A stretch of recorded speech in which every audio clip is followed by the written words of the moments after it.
வணக்கம். இன்றைய மாவட்ட செய்திகள்.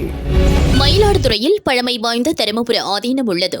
இங்கு ஆண்டுதோறும் வைகாசி மாதத்தில் திருஞான சம்பந்தர் குரு பூஜை மற்றும் பட்டின பிரவேசம் நிகழ்ச்சி நடைபெறும்.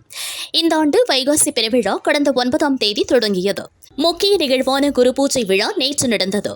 தருமபுர ஆதீனம் மாசிலாமணி தேசிக ஞான சம்பந்த பரமாச்சாரிய சுவாமிகள் பல்லக்கில் எழுந்தருளினார்.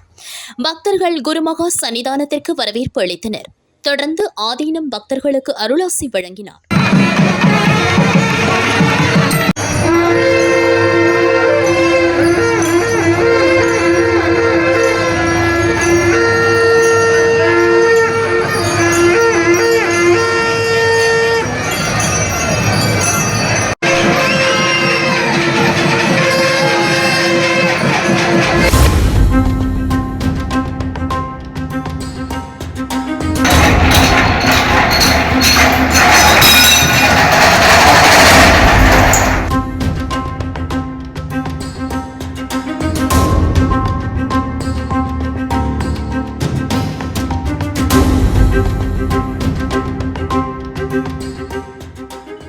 தூத்துக்குடி முத்துகிருஷ்ணன் பகுதியை சேர்ந்தவர் ஜெயக்குமார். இவர் போல்பேட்டை பகுதி திமுக செயலாளர்.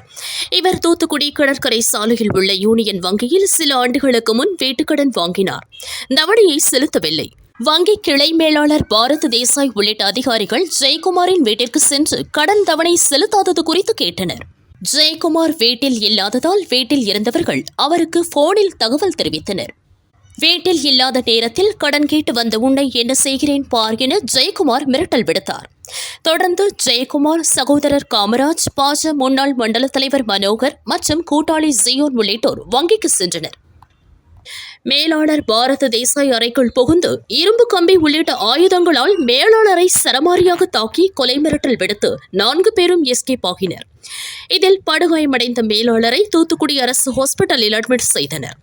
மத்திய பாகம் போலீசார் வழக்கு பதிவு செய்து ஜெயக்குமார், தம்பி காமராஜை கைது செய்தனர். தலைமறைவான 3 தனிப்படை அமைத்து தேடுகின்றனர்.